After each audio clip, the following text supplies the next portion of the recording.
Welcome to Christian Detachment, What, Why, and How. I'm Connie Rossini. In this short video, we're going to talk about what Christian detachment is, why it's necessary for us to practice it, and how we can begin to practice detachment. We'll start with what detachment is not. Christian detachment does not mean aloofness or coldness toward other people. It's also not Gnosticism, which sees the world as somehow evil and refuses to interact with the world or sees the world as an illusion. Christian detachment does not mean pretending that the world of the senses, what we see, taste, touch, hear, is not pleasing to us. Rather, when we speak about detachment in a Christian sense, we're speaking about overcoming our disordered attachments. That adjective disordered is really important. It literally means out of order. We don't want anything, whether it's physical or spiritual, whether it's a thing or a person, to interfere with our relationship with God, to be put on the same plane as God, or to be a priority higher than God in our lives. Fundamentally, detachment is a response to God's love. God loves us first, and then as we begin to love Him, we more and more are willing to put aside anything that would keep us from growing in intimacy with Him. It's similar as when two people fall in love. You begin to clear your calendar so that you can spend more time with that person, and your priorities change to match up with what's important to that person. It's the same in our relationship with God.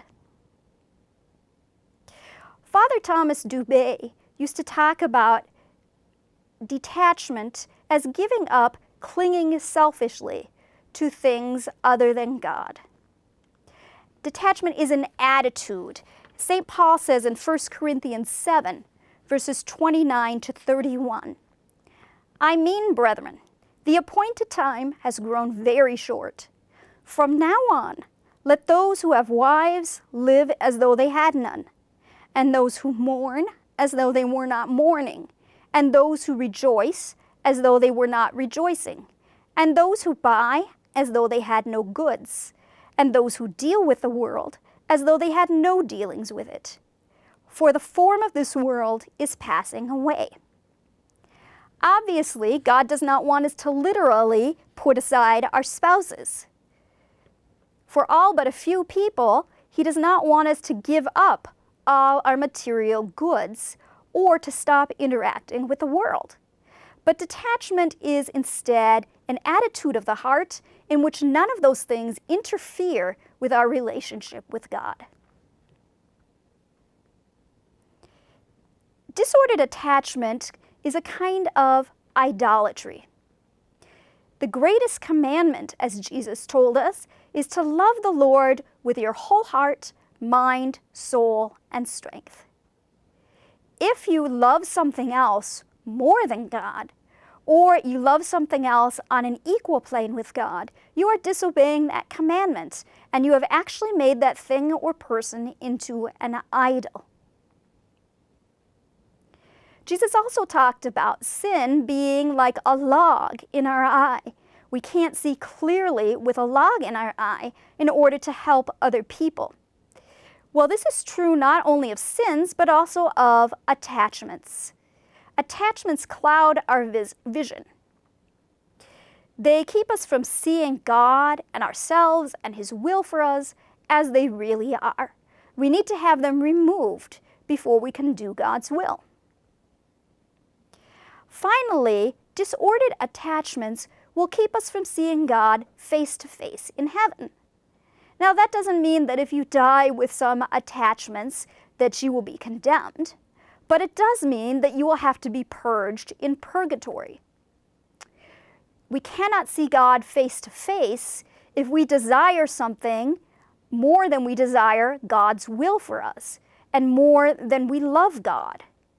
So either here on earth, by working on detachment and by accepting God's help, we can be purged from those things that are against God's will, or we will have to be purged from them in purgatory. It is not optional to become detached. How can we begin working on our attachments then? I'll give you just a few brief ways that you can begin. The first way comes from St. John of the Cross.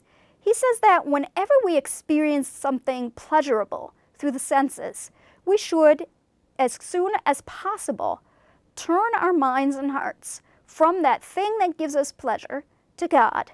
So, for example, when you eat a delicious meal, you can turn your mind to thinking about how good God is.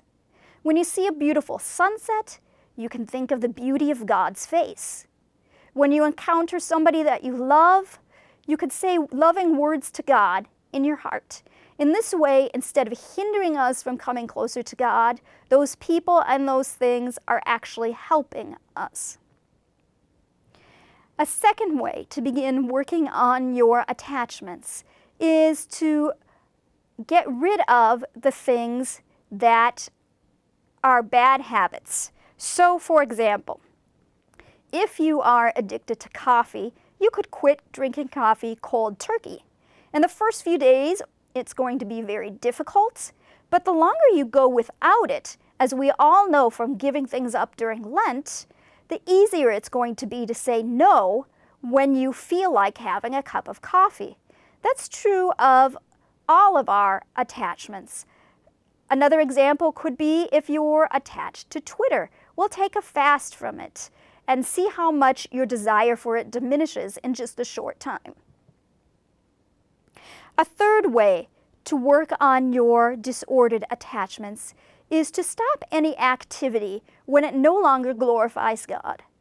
For example, if you read before you go to bed, and you read just a little bit until it helps you to calm down so that you're better able to sleep, then you are using material things in a way that's helpful for you in your relationship with God. But if you keep reading for hours, late into the night, you're just indulging yourself at that point.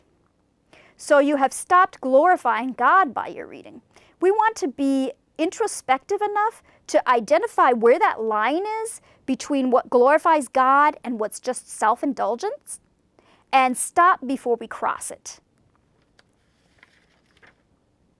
Another way to practice detachment is to try to accept your circumstances with peace. No matter what happens in our lives, God has permitted it to happen.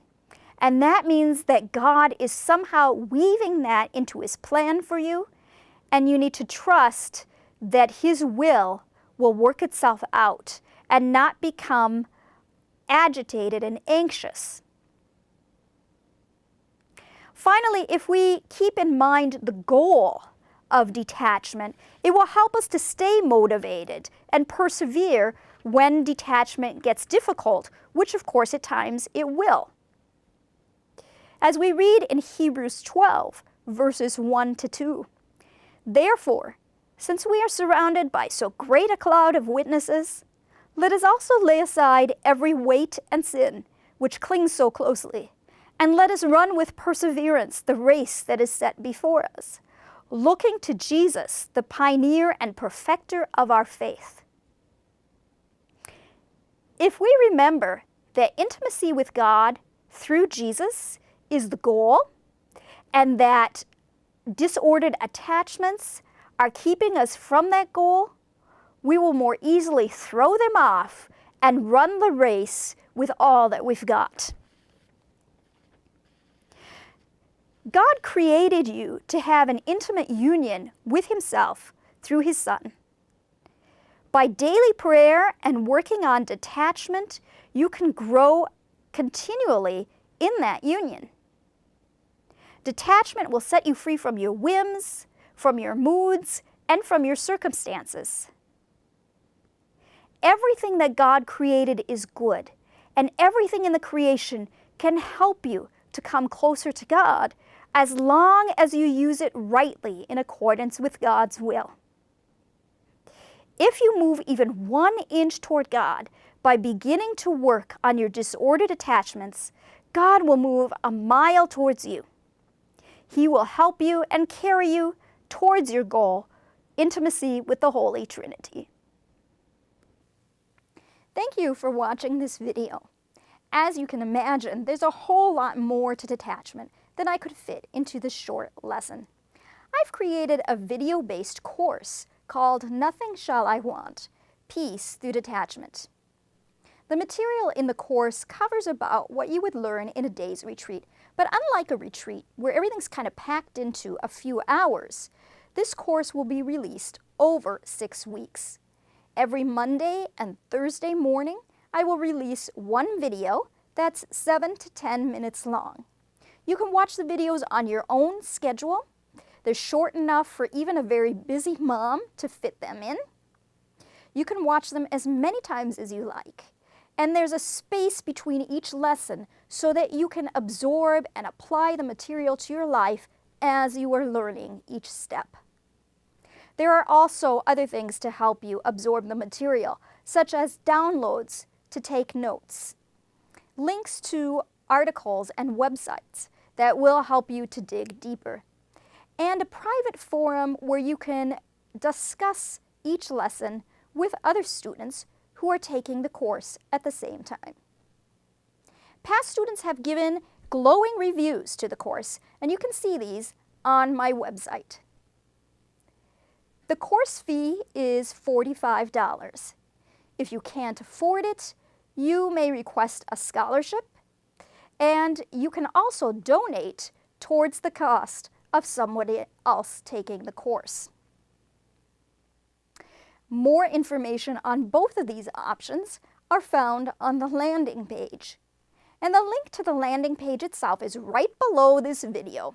If you're watching on YouTube, it should be the pinned comment, and it's the first comment on Facebook.